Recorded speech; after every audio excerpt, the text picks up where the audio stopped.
In 146 BC, Roman legions breached the walls of Carthage. After a brutal 6-day urban siege, hundreds of thousands of people were dead, and an entire ancient superpower was violently wiped off the map. When we hear the name Carthage, we usually picture a legendary military titan, the empire that marched elephants across the Alps to terrify Rome. But by the time this final siege began, that empire was already long gone. Carthage was a crippled client state. They had lost all their overseas territories, carried a massive 10,000 talent debt, and were legally capped at a navy of just 10 ships. So why did Rome commit massive resources to completely erase a city that posed absolutely zero military threat? To understand why Carthage had to die, we have to look at the one thing they did so well that even Rome couldn't stop them: generating immense wealth. According to Greco-Roman myth, Carthage was founded by Queen Dido, who cleverly secured land from a local king by cutting a single ox hide into strips thin enough to encircle an entire hill. The legend perfectly illustrates their cultural DNA, winning through trade and negotiation rather than brute force. They built what is known as a thalassocracy, a sea-based empire. Unlike Rome, which conquered thick, solid blocks of inland territory, this map shows Carthage expanding as a network of isolated coastal nodes, linked by sea routes. Controlling these bottlenecks, they dominated Mediterranean shipping. They monopolized access to ancient raw materials, funneling lucrative Iberian silver and copper straight back to their capital.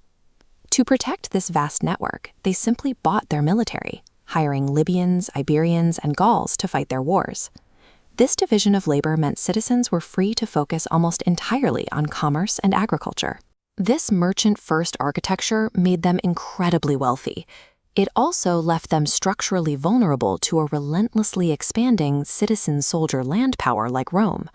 That vulnerability was exposed during the First and Second Punic Wars. By 201 BC, Rome had stripped Carthage of its colonies, crushed its military, and imposed severe economic sanctions. Rome expected them to quietly fade into irrelevance. Instead, looking at the dense, grid-like stone foundations of surviving Punic towns like Kirkoin, we see evidence of vast urban wealth. Carthage redirected its highly efficient train and agricultural networks inward, fueling a massive economic boom. They generated so much revenue that they actually paid off their massive 50-year war debt to Rome well ahead of schedule. When the Roman statesman Cato the Elder visited North Africa, he saw this explosive prosperity firsthand. He panicked.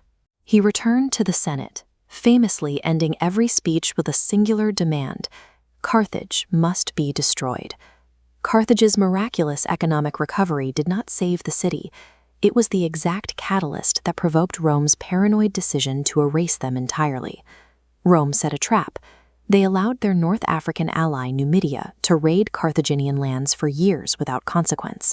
When Carthage finally raised a small army just to defend its own borders, Rome legally declared it a violation of their peace treaty. In 149 BC, Rome landed a massive army on the African coast and issued their terms. Carthage had to surrender noble hostages, along with all of its weapons and military equipment. Desperate to avoid a war, the Carthaginians complied. They emptied their armories, handing over 200,000 sets of armor and 2,000 catapults. They rendered themselves completely defenseless. Then, Rome delivered their final, true ultimatum. Looking at this map of the coastline, Rome demanded the entire population abandon their historic port city and relocate to a landlocked position at least 16 kilometers inland. For a sea-based society whose entire livelihood relied on maritime trade, this was a death sentence. Moving inland meant the complete destruction of their identity. Cornered and disarmed, the merchants had no choice but to fight to the death. The city mobilized against impossible odds. They freed their slaves to fight on the walls, forged new weapons around the clock, and secretly constructed a makeshift navy of 50 ships inside their harbor. The defense held for 2 grueling years. Then, Roman commander Scipio Aemilianus took charge.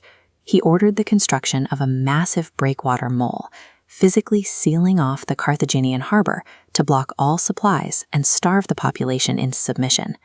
In 146 BC, the walls were finally breached. What followed was 6 days of brutal house-to-house urban warfare. The 50,000 Carthaginians who survived were sold into slavery, and the city itself was systematically dismantled brick by brick. Previous ancient conflicts usually ended in treaties, subjugation, or tribute. Here, Rome targeted an entire civilian population and a city's physical infrastructure for complete destruction, executing one of history's first recorded campaigns of total war. Carthage posed no military threat in its final days. Rome erased the city to prove a point. In the ancient Mediterranean, economic independence and success were crimes punishable by absolute annihilation.